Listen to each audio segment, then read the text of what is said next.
I don't remember the moment the letter arrived, only the sound of paper sliding under the door and the faint smell of rain that came with it. It lay there on the rug like it had traveled 1,000 miles to find me. No return address, only my name in handwriting that stopped my breath. My mother's handwriting.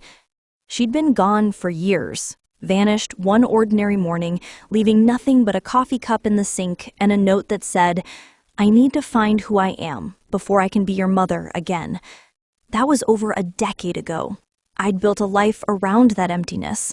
Work, friends, a small apartment with too many plants. I'd convinced myself she was just a chapter that had ended. But here it was, her voice folded into paper.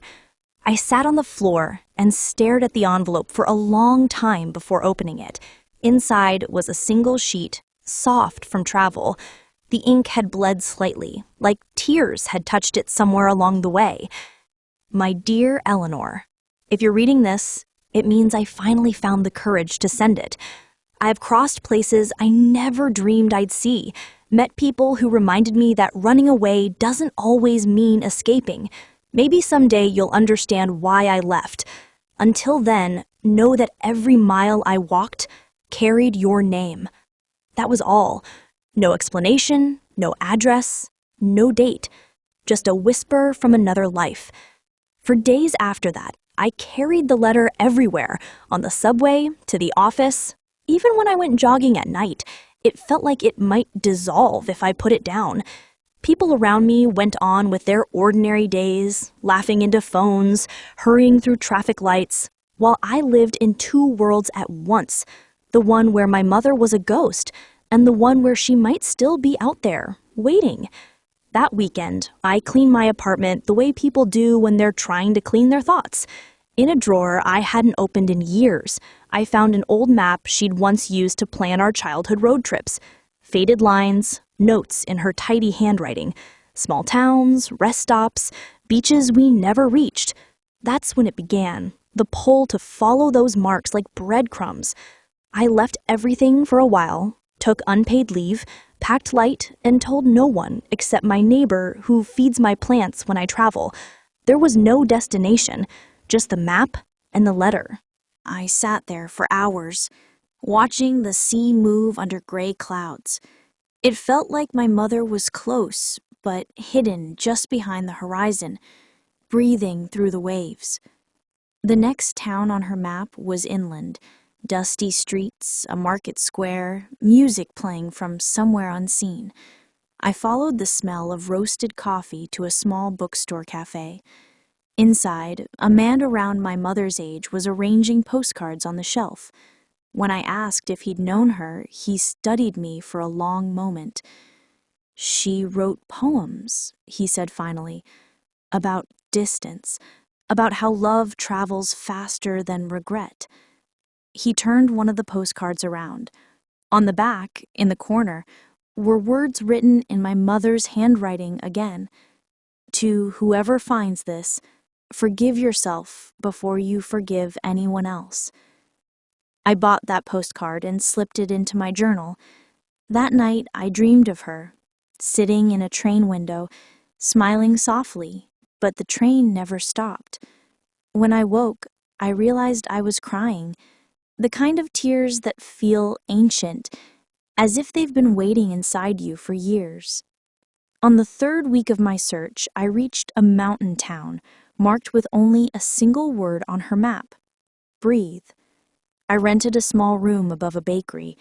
Every morning, I'd wake to the smell of bread and the sound of bells. People there moved slowly, spoke gently. They asked no questions. One afternoon, an elderly woman invited me for tea. Her home was filled with photos of strangers and travelers, all smiling mid-journey. She said she hosted people who came to rest between destinations. When I mentioned my mother's name, she nodded quietly. Yes, she stayed here one winter. She was kind, but she carried too much silence. She said she had a daughter with eyes that held too many questions. The woman poured me more tea and added, Before she left, she said something I never forgot. If my daughter ever comes, tell her I didn't leave her behind. I just needed to remember who I was before I could love her the right way. That sentence cracked something open inside me. Anger, relief, and sorrow all tangled together. I wanted to scream. I wanted to hug the old woman for remembering. Instead, I just sat there, staring at the steam rising from my cup. When I left that town, the sky was bright, but I felt heavier. I had found fragments, words, memories, kindness from strangers, but still no real closure. Yet something in me had changed. For the first time, I understood that maybe my mother hadn't been running from me, but toward herself. On the bus ride to my next stop, I unfolded her letter again. The edges were worn, the words almost memorized, but this time, one line stood out differently. Maybe someday you'll understand why I left. For the first time, I whispered back, maybe I already do. The woman sitting next to me smiled, though she couldn't have heard me. She offered me a candy, and for a small moment, the world felt kind again. That night, in a small hotel, I took out the postcard, the letter, and my mother's map. I placed them side by side like puzzle pieces. None of them completed the picture, but together they told a story of a woman who refused to stay broken. And maybe that was the lesson all along. Before sleeping, I wrote in my journal, sometimes we don't follow people to find them, we follow them to find ourselves. When I closed my eyes, I saw her again, not on the train this time, but standing by the sea, turning towards me.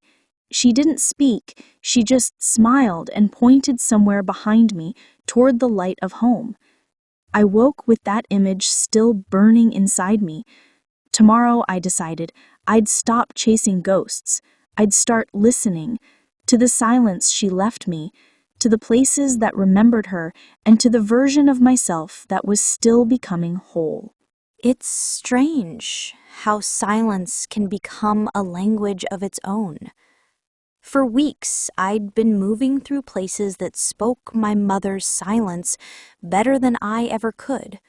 Small towns, fading postcards, gentle strangers who didn't ask too much. But as I sat in yet another rented room, staring at the ceiling fan spinning shadows on the wall, something began to unsettle me. I'd learned more about her absence than her presence. What had really happened in those years she disappeared? Who had she been when no one was watching? I checked the back of her map again, hoping for a clue I might have missed. This time I noticed faint pencil marks, initials, and dates. At the very bottom, next to a scribbled line that looked like a river, was one last note in her handwriting. If you reach here, stop running. The next morning, I packed my things and took the first train heading anywhere near that river. I didn't even know its name, only that she'd been there. Maybe it was where everything began to end. The river town was different from the others. Louder, messier, alive. Street vendors shouted, music spilled from open windows, and the air was heavy with heat and stories. I stayed in a guest house near the water. The owner, a tired-looking man in a baseball cap, barely looked up from his radio when I checked in. "Tourist?" he asked. "Something like that," I said. In the evening, I walked down to the riverbank. It wasn't beautiful in the way travel photos are. It was raw, unpredictable, with muddy edges and slow-moving water that seemed to carry secrets. That's when I met him, a man sitting on a bench, sketching in a notebook. He was probably in his 60s, eyes clear and kind, the kind of person who'd seen too much, but still chose to notice small things, like light on water. He looked up as I passed. "You remind me of someone." I froze. "Who?" He said, "A woman who used to sit right there, same time every evening, wrote letters she never mailed." My throat tightened. "Do you know where she went?" He closed his notebook slowly. "No one really leaves. They just stop being seen." I sat beside him. We didn't talk for a while. The sound of the river filled the gaps. Then, as the sun dipped, he said, "She told me she had a daughter once, said she hoped the girl had inherited her stubbornness." I smiled faintly. "I probably did." He nodded. "She was looking for forgiveness, not from others, but from herself. Said she'd made choices that couldn't be undone." When I told him I was her daughter, he didn't seem surprised. He just looked at me, long and steady, and said, "Then maybe you should read what she left."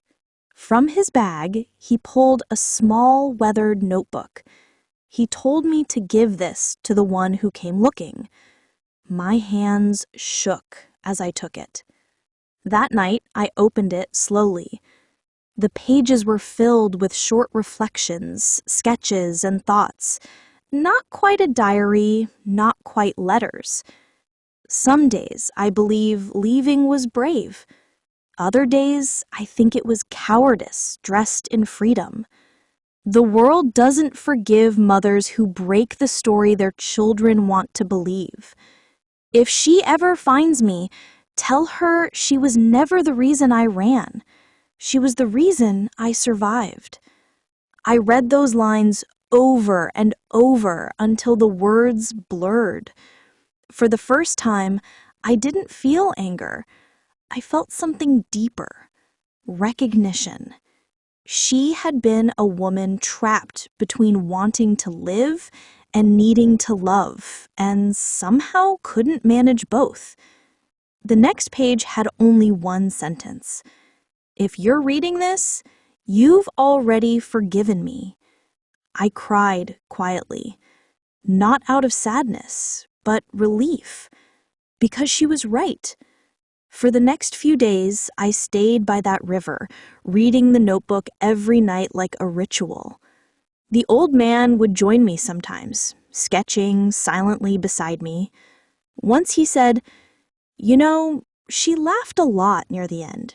Said she finally stopped running." I asked what changed. He said she said she'd seen a letter she never sent. Said maybe one day her daughter would write back. Those words haunted me. A letter she never sent. Was it still somewhere out there? Or had it been lost, like so many pieces of her? On my last morning in that town, I went for a final walk. The river shimmered in the early light. I followed the path until it ended at a small, weather-beaten postbox. Something inside me said to look. I reached in and felt paper. Damp, soft, forgotten. A letter. No stamp, no address, and on the back, my name. My real name, written in her looping script. I didn't open it right away. I held it all the way to the train station, afraid that reading it would end something I wasn't ready to let go of. But once the train started moving, I couldn't wait anymore. Her handwriting wavered with age, but still carried the rhythm I remembered from childhood. Steady, elegant, certain. My dear Eleanor, if you found this, it means I stopped hiding from you. I don't expect you to understand. I just hope you see that my love for you was the only truth I never ran from. If I could go back, I'd hold you tighter. I'd explain that sometimes loving yourself enough to leave is also a way of loving those you leave behind. I hope you build a life full of questions you're brave enough to ask and answers you're strong enough to change. There was no signature, just one final line. Keep a light on. I'll find my way home. I pressed the paper against my chest as the train moved through the night. The reflection in the window showed a face I barely recognized. Softer, older, quieter. And for the first time, I realized the search wasn't about finding her anymore. It was about finding the part of me that still believed I'd been left behind. When I got back to the city, I placed the letter on my table, next to the others. The postcard, the notebook, the original letter that started it all. Together, they told a story of loss, freedom, and love that had no perfect ending, just a long echo. That night, before bed, I lit a small lamp and whispered, "The light's on, Mom." And for the first time in years, I slept without dreaming of her leaving. I returned to London with a kind of stillness I hadn't known before, the kind that doesn't come from peace, but from exhaustion. The city felt the same. Gray mornings, red buses, the soft hum of lives colliding without touching. But something inside me had changed shape. For days, I'd sit by my window with the river lights spilling across my desk, the letter beside my tea, rereading the last line. Keep a light on. I'll find my way home. It no longer felt like a promise that she would come back. It felt like an invitation to live. I started writing letters again. Not to her, not really, but to the silence between us. One each night before bed. Some were full of questions, others were just fragments. I missed the train again. I saw your favorite flower today. Do you think forgiveness ever finishes growing? I never mailed them. They were small anchors keeping me from drifting too far into the ache. One morning, I received a message from an old university friend, Naomi. She was curating an exhibition in Barcelona and wanted to include stories of belonging. Your mother's notebook, she said, sounds like something that belongs in that kind of story. For a moment, I hesitated. Her words made me protective, as if sharing my mother's words might scatter what little of her I had left. But something told me that maybe stories were meant to be seen, not stored. So I agreed. And that decision, small, almost careless, became the quiet pivot of everything that followed. Barcelona in spring is a city that smells like sea salt and oranges. Naomi met me at the train station with that unbothered ease she always carried. "You look like you've seen too many ghosts," she teased. "Maybe I have," I said. We laughed, but under that laughter was the faint hum of something deeper, the sense that we were both running toward different kinds of healing. The exhibition was set in an old warehouse near the port. The walls were lined with black and white portraits, short written confessions, and personal artifacts. When Naomi suggested displaying one page from my mother's notebook beside a photo of the river where I'd found the letter, I hesitated again. "Are you sure?" I asked. "She wrote to be found," Naomi said simply. "You're just helping her voice travel farther." So I framed the page, the one that read, "If she ever finds me, tell her she was never the reason I ran. She was the reason I survived." When I saw it hanging under the soft light of the gallery, I felt something strange. Pride, grief, and gratitude tangled together like old threads. People stopped to read it. Some smiled, some cried. A few wrote their own letters on small slips of paper Naomi had placed nearby. To my mother, to my child, to myself. For the first time, my mother's silence was no longer private. It had become collective, a shared language of loss and love. That evening, after the exhibition opened, I went for a walk along the beach. The air smelled of salt and burnt sugar from nearby stalls. Children chased waves, couples walked hand in hand, and the world seemed, briefly, impossibly kind. A woman sat beside me on the sand, humming softly. Her face was lined and her eyes sea glass green. She asked, "Are you one of the artists?" "In a way," I said. "I just brought a story." She nodded. "I lost my daughter years ago. I think she would have liked that one page." I didn't know what to say, so I just listened. As she spoke about regret, about distance, about how sometimes love gets stuck in translation. Before she left, she pressed a shell into my hand. She used to collect these, she said. "Keep it, for luck." That night, I placed the shell beside my mother's letter on the hotel nightstand. I realized that every object, every word, every small act of kindness from a stranger was somehow building a bridge, one that connected not just me to her, but me to the world again. I began to travel, not to chase her anymore, but to learn who I was without the chase. I visited quiet towns, taught children to write letters, stayed with people who told me their own stories of leaving and returning. Each time, I felt less like a daughter seeking answers and more like a human collecting truths. In Italy, I met a writer who said, "Home isn't a place. It's the version of yourself you can finally rest with." In Greece, an old man running a seaside cafe told me, "Forgiveness is not a feeling, it's a discipline." And somewhere over the Atlantic, looking down at clouds glowing under moonlight, I realized my mother's story had become my compass, not my cage.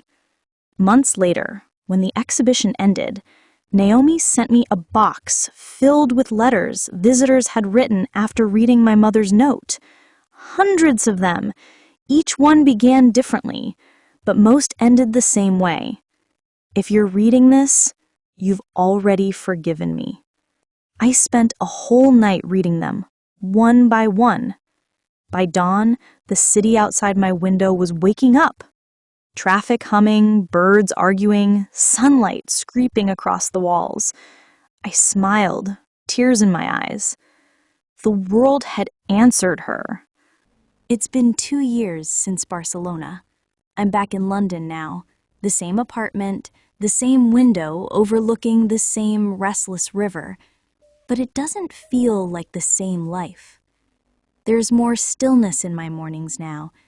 I make tea, open the curtains, let the day come in slowly, not as something I have to chase, but something I can finally live in. On the wall above my desk, there's a framed photo from the exhibition, the page from my mother's notebook, slightly faded now, but glowing in the lamplight. Beneath it, a single line from one of the visitor letters. "We are all just stories trying to find their way home." Sometimes I wonder if she would have smiled at that. A few months ago, I received a package. No return address, no explanation. Inside was a small wooden box, scratched and old. When I opened it, there was a folded letter and a silver locket, the same one my mother used to wear in the only photograph I had of her. My hands trembled. The letter was brief, written in the looping, steady handwriting I'd memorized. "If you're reading this, it means you've already found me. Not where I was, but who I was. I'm sorry I left the way I did. The world wasn't kind, and I didn't know how to fight it yet. But you were always the reason I tried. If I could ask one thing, it's this. Don't let pain make you small. Let it make you kind. Keep a light on. You never know who might find their way because of it. There was no signature, no address, just those words, enough to fill every quiet space I'd been carrying for years. I didn't cry right away. Instead, I laughed, softly, helplessly, because somehow after all this time, she still knew how to find me, even from a distance I'd never understand. I held the locket against my palm and whispered, "I forgive you." And for the first time, I meant it. That night, I walked down to the river, the same one I used to watch as a child, waiting for her to come home. London shimmered on the water, lights bending and breaking. The winds smelled like rain and possibility. I sat on the same bench where she used to tell me stories about faraway places, places she'd never seen but dreamed of. And I realized, in her own imperfect way, she had sent me there. She had given me the map, even if she couldn't walk beside me. In the following months, I started something new, a project part storytelling, part refuge, called The Last Letter. People from all over the world sent in messages they'd never sent, to their parents, to their children, to the ones they'd lost or never met. I'd sit in a small studio, reading them aloud, each voice a fragment of forgiveness, a small rebellion against forgetting. Sometimes, as I recorded, I imagined her listening, somewhere, smiling quietly. It became more than a project. It became a bridge, the same kind she once tried to build for me. One evening, after a long session of recordings, I stepped outside to breathe. The air was cold, the city alive in the soft hum of distant traffic. A young girl passed by, holding her mother's hand, laughing at something only they understood. For a moment, I felt an ache so deep it almost hollowed me out. But then I smiled, because that sound, that laughter, was proof that love continues, stubbornly, beautifully, even after the story seems to end. I still write letters sometimes. Not every night, not out of grief, but out of gratitude. I write about strangers I meet, sunsets I see, moments of kindness that remind me that the world, despite everything, still has good in it. I don't keep them anymore. I leave them on park benches, cafe tables, train seats. Maybe someone finds them, maybe no one does. But I like to think somewhere, someone reads one and feels a little less alone. Tonight, as I sit by the window, the city glows with the faint orange of streetlights and the quiet murmur of rain. The locket rests beside the letter. The river moves slowly, patient, endless, forgiving. And for the first time in my life, I don't feel like I'm waiting anymore. I whisper into the stillness, not as a plea, but as a prayer. "Mom? The light's still on." And just like that, the story ends. Not with closure, but with a soft, living hope.